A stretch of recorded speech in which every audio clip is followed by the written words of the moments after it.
दोस्तों, स्वागत है हमारे चैनल भक्त चरितांग में आप सभी का। आज हमने जो लेख लिया है वो श्री ब्रह्मलीन श्रद्धेय श्री जयदयाल जी गोविंदका जी का लिया हुआ है और जो उसका टॉपिक है वो ये है कि जो ऋण होता है वो सबसे अधिक हानिकर होता है सभी पापों में। तो श्री जयदयाल जी गोविंदका जी के लेख को आज हम इस कहानी के रूप में सुनेंगे। तो चलिए शुरू करते हैं। ऋण लेने वाला व्यक्ति ऋणदाता को जब तक ऋण नहीं चुका देता तब तक उसका इस लोक या परलोक में कहीं भी छुटकारा नहीं हो सकता। मरने के बाद ऋण लेने वाले को दूसरे जन्म में ऋणदाता के माता पिता भाई बंधु स्त्री पुत्र या गाय बैल घोड़ा आदि पशु के रूप में जन्म लेकर ऋण चुकाना पड़ता है। ऋण चुकाए बिना ऋण से मुक्ति हो ही नहीं सकती। फिर परम पद की प्राप्ति तो हो ही कैसे सकती है। यहाँ सरकार के राज्य में तो कानून के अनुसार 3 वर्ष के बाद रुपए लौटाने की अवधि समाप्त हो जाती है और भूमि घर आदि स्थावर संपत्ति पर रुपया लेकर ऋण का कागज रजिस्ट्रेशन कराया हुआ हो तो 12 वर्ष के बाद उन रुपयों को भी लौटाने की अवधि समाप्त हो जाती है। किंतु भगवान के यहाँ हजारों वर्ष बीत जाने पर भी ऋण की इस प्रकार समाप्ति नहीं होती। ब्याज यानी कि सूद तो मूल रुपयों में से अधिक न तो इस राज्य में ही मिलता है और न परलोक में ही। ऋण ग्रहीता ऋणदाता का दिल दुखाकर जबरन रुपए का 8 आना या 4 आना देकर उससे ऋण मुक्ति का पत्र ले लेता है, तब भी शेष रुपयों का ऋण ऋण ग्रहीता के सिर पर ही रहता है। यदि ऋणदाता को मूलधन पूरा का पूरा दे दिया जाए और ब्याज को अनुनय विनय करके क्षमा करा लिया जाए तो फिर ऋण तो सिर पर नहीं रहता, किंतु ऋण ग्रहीता सहायता लेने के रूप में उसका उपकृत रहता है। यदि ऋणदाता अपना सर्वस्व भगवान को समर्पण कर दे या वह भगवान को प्राप्त हो जाए तो ऋण ग्रहीता भगवान का ऋणी होकर रहता है। जैसे इस लोक में कोई मनुष्य मर गया और उसका कोई भी उत्तराधिकारी न हो तो उसके धन का स्वामित्व सरकार पर चला जाता है। यदि उस मृत मनुष्य का कोई ऋणी है और वह उस ऋण के रुपयों को सरकार को दे देता है तो वह ऋण से मुक्त हो जाता है। यदि कोई ऋणदाता मर गया और उसके उत्तराधिकारी लड़का लड़की भाई बंधु से कोई भी जीवित हो तो उनको ऋण चुका देने से ऋण ग्रहीता के ऋण से मुक्ति हो सकती है। यदि ऋणदाता को जीता है और ऋण ग्रहीता मर जाता है, ऐसे में ऋण ग्रहीता के पिता पुत्र भाई बंधु या कुटुंब के लोग ऋणदाता को ऋण ग्रहीता का ऋण चुका दें तो ऋण ग्रहीता उससे मुक्त हो सकता है। किंतु यदि उसके कुटुंब वाले ऋण लेने के समय उसमें शामिल न रहे हों तो ऋण चुकाने वाले उन कुटुंबीजनों का ऋण ग्रहीता पर उपकार माना जाएगा। दान दहेज और उपकार इन तीनों का अलग अलग हिसाब है। इसे उदाहरण में से यूं समझना चाहिए। एक धनी वैश्य के एक विवाहिता लड़की थी। उस लड़की के एक कन्या थी। उस कन्या के विवाह के लिए कम से कम 2000 रुपयों की आवश्यकता थी, किंतु उस लड़की और उसके पति के पास किसी प्रकार का धन नहीं था। अतः लड़की ने अपने धनी पिता से कन्या के विवाह के लिए 2000 रुपयों की इस प्रकार याचना की। आप मुझे 500 रुपए तो जो मेरे आपके यहाँ जमा हैं वे दे दीजिए। 500 रुपए घर के रीति रिवाज के अनुसार आप दहेज में देंगे ही। इनके अतिरिक्त 500 रुपए आप कन्या के विवाह में सहायता के रूप में दीजिए तथा शेष 500 रुपए ऋण के रूप में दे दीजिए, जिन्हें मेरे पतिदेव उपार्जन करके चुका देंगे। इस पर वह वैश्य राजी हो गया और उसके कथनानुसार रुपए दे दिए, जिससे कन्या का विवाह हो गया। अब इन रुपयों के संबंध में यूं समझना चाहिए।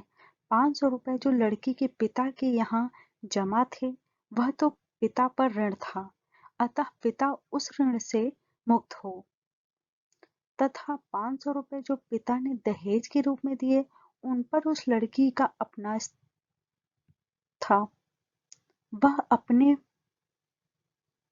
पास ले लिया, अतः उन रुपयों का किसी के साथ कोई लेन देन नहीं रहा।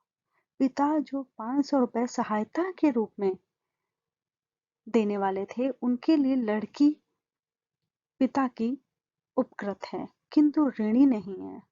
शेष 500 रुपए जो लड़की ने ऋण के रूप में अपने पिता से लिए, उन रुपयों को लड़की और उसके पति को चुकाना होगा। चुकाने से ही वे ऋण से मुक्त हो सकते हैं। यदि इस जन्म में वे रुपए नहीं चुकाए गए, तो उन दोनों को भावी जन्म में किसी न किसी रूप में उन्हें चुकाना ही होगा। कोई मनुष्य किसी को दान देता है या किसी की किसी प्रकार की सहायता करता है या सेवा करता है, तो उस दान या सहायता देने और सेवा करने वाले को उसकी इच्छा के अनुसार फल मिलता है। यदि वह इस लोक की अथवा परलोक की किसी कामना को लेकर ऐसा करता है, तब तो उसकी कामना की सिद्धि होती है। और यदि कर्तव्य समझकर निष्काम भाव से करता है, तो उसकी आत्मा पवित्र होकर उस उपकार अथवा सेवा के फलस्वरूप उसका उद्धार हो जाता है।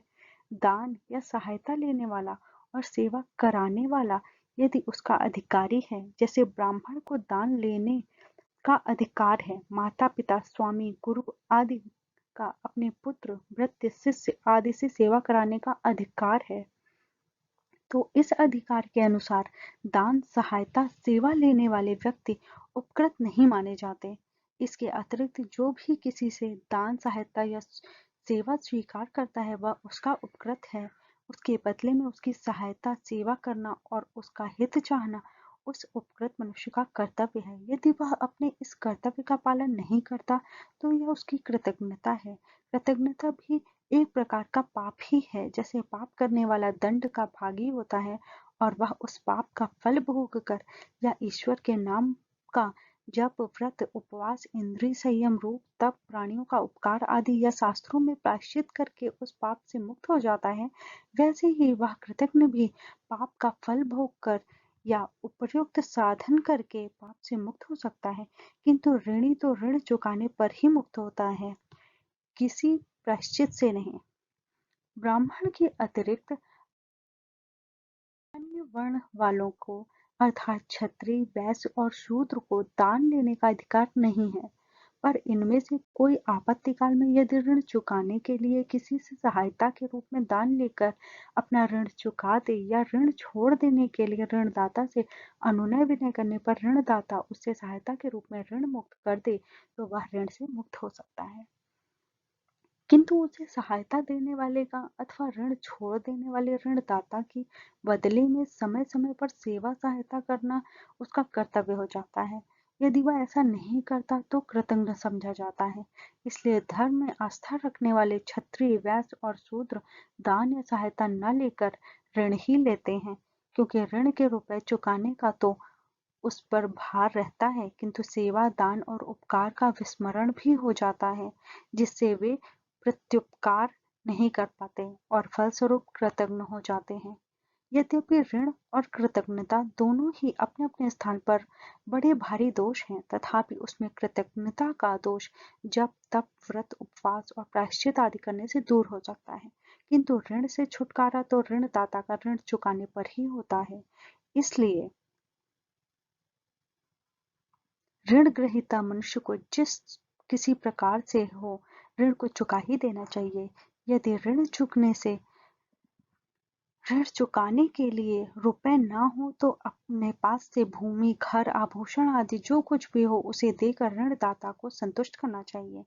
इससे भी ऋण पूरा ना हो तो जितना ऋण बचे उसके लिए ऋणदाता के कथनानुसार हैंड नोट आदि लिखकर संतोष कराए, अथवा यदि वह नौकरी पर रखकर अपना रुपया वसूल करना चाहे तो उसकी नौकरी करके भी उसका ऋण चुका देना चाहिए। यदि ऋणदाता नालिश कर दे तो हाकिम से कह देना चाहिए कि मुझे यह रुपया देना है, आप मुझ पर डिग्री दे दें। उस पर भी ऋणदाता का संतुष्ट ना हो तो ऋण ग्रहीता को कैद कराना चाहे तो उसके संतोष के लिए प्रसन्नतापूर्वक कैद भी भोग लेनी चाहिए, पर किसी भी अवस्था में ऋणदाता का प्रतिकार नहीं करना चाहिए। अतएव मनुष्य को जहाँ तक हो प्रथम तो ऋण कभी नहीं लेनी चाहिए। यदि परिस्थितिवश लेना ही पड़े तो उसे जी तोड़ प्रयत्न करके उपर्युक्त प्रकारों में से किसी न किसी प्रकार से न्याय युक्त रीति से चुका ही देना चाहिए। अनाथालय, गौशाला, पाठशाला, धार्मिक संस्था, मठ, मंदिर, क्षेत्र आदि के रुपए, अन्य किसी धार्मिक कार्य के लिए एकत्र किए हुए रुपए तथा ब्राह्मण, विधवा, स्त्री, बहन, बेटी आदि के रुपए तो अन्य ऋणों की अपेक्षा भी अधिक भार रूप होते हैं। इसलिए अपने पर कभी आपत्ति आए तो मनुष्य को पहले इस ऋण को चुका देना चाहिए। यदि अपने पास से भी दान देकर उनके नाम से खाते में जमा कर लिया गया हो तो भी वही बात समझनी चाहिए, क्योंकि जो रुपए जिसको दिए जा चुके हैं वे उसी के ही हो गए हैं। इस विषय में कोई कोई व्यक्ति यह मान लेता है कि हमारे पिता ने मरते समय इतने रुपए धर्मार्थ निकाले थे अथवा हमने ही ये रुपए धर्मार्थ निकाले थे। इनको यदि हम ना भी दें तो कोई आपत्ति नहीं है, किंतु यह समझना भूल है, क्योंकि धर्मार्थ निकाले हुए रुपयों का कोई मालिक बनकर तो जबरन वसूल करता नहीं। भगवान भी प्रकट में आकर मांगते नहीं, इसलिए उन रुपयों का भार तो अपने ऊपर विशेष रूप से मानना चाहिए।